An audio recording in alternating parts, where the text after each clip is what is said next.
Hello, this is Murillo, and I want to ask you a question. Has someone tried to tell you that your dream or your vision is impossible? That's what we're going to talk about right now, and I can't think of a better time. Trump won the presidency. Okay, that's done. Now we move on.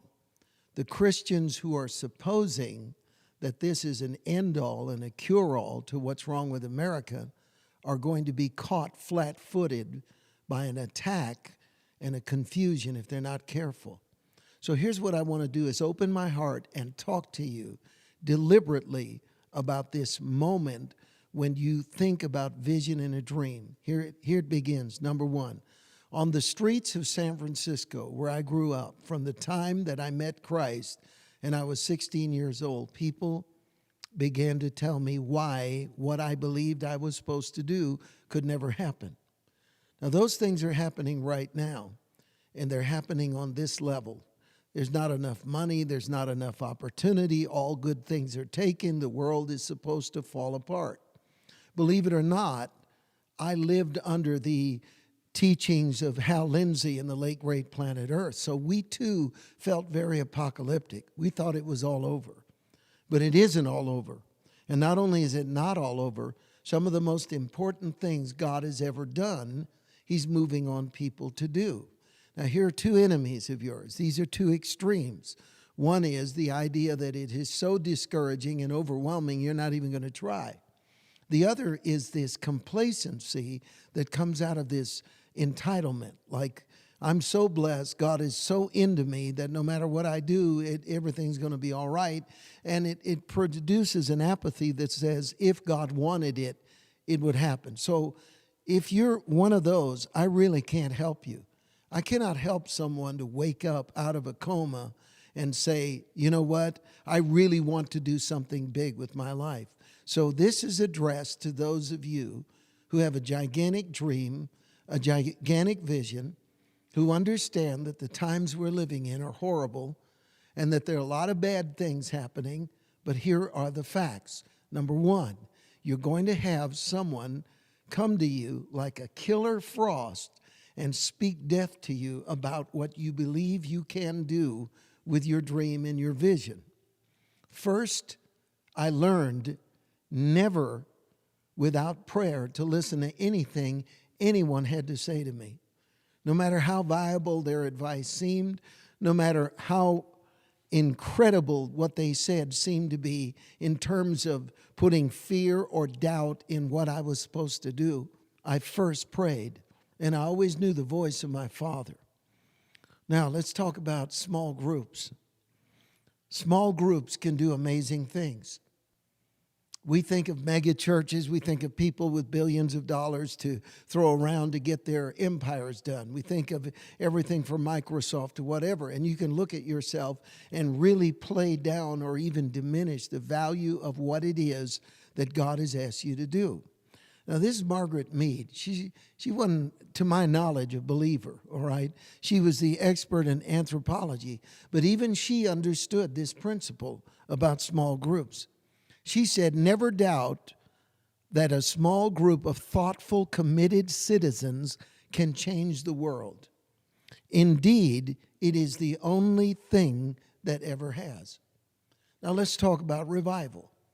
All massive revivals that have changed the course of history and the church were started by single individuals.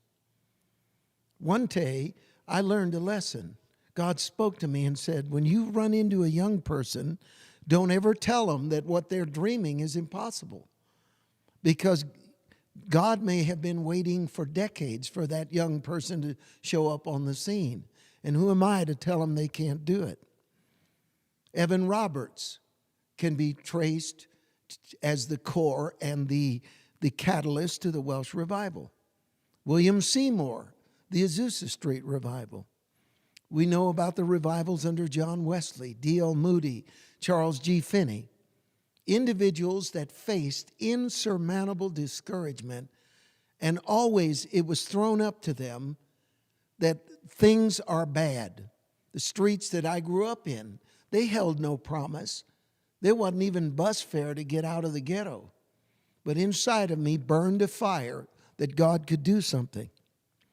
Next, you need to learn how to ask for extravagant things. Back in 1926, the famed evangelist Smith Wigglesworth stood up to speak at Angelus Temple in August the 26th, 1926. And he said, "The last days are a time for the true people of God to engage in extravagant asking.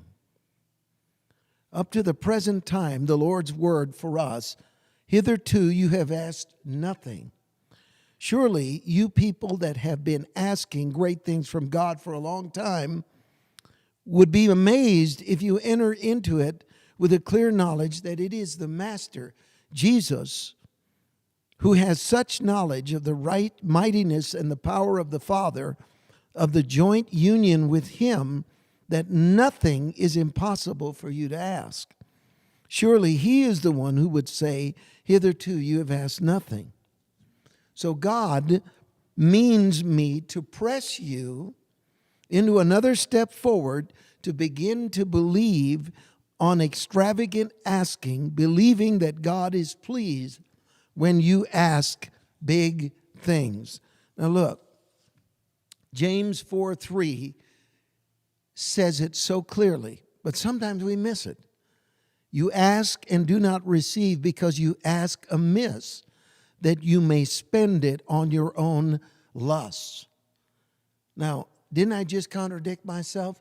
Isn't it possible that if I ask for extravagant things, that I'm also being greedy and materialistic?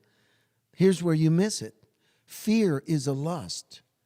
Wanting to hide in the shadows and never be in any kind of danger or engage your life in anything where you hang your talent and your hopes on what God might do. That is carnal. Sometimes people ask to be excused from danger. So here's what I believe is extravagant asking. We know that America needs a miracle. We know that right now there are many, many preachers asleep at the wheel. Somebody is watching right now that may have been chosen by God to separate yourself from fear and anxiety and begin to believe, to ask extravagantly. Now, I'm going to end with one final note. Whenever God decides to save a nation, He looks at His people. It says in 2 Chronicles 7:14, if my people. It doesn't say if the nation or if the liberals or if the Republicans. It says if my people. So to begin with, if you are nursing the deception that something outside of your sphere of influence has to happen before God can use you, you've already lost. Because it says, if my people, regardless of what's going on, there's still the spark that a change can occur. And if they seek His face and they turn from their wicked ways, He will hear from heaven and He will heal the land. Don't let anybody tell you otherwise. And you know, have you ever heard somebody ask you to pick a career and they say this, you need something to fall back on. You have the thing you want to do, and then there's the thing they tell you, you better learn to do this in case this doesn't work out. I don't know of anything sicker. And I know in my own experience that most of the people that have truly broken through for God to do great things had nothing to fall back on. And it focused them, and it deliberately gave them the wherewithal to violently embrace what God says. The next time someone tells you that your vision or your dream is impossible, just tell them, I'm sorry. I'm not going to hear that.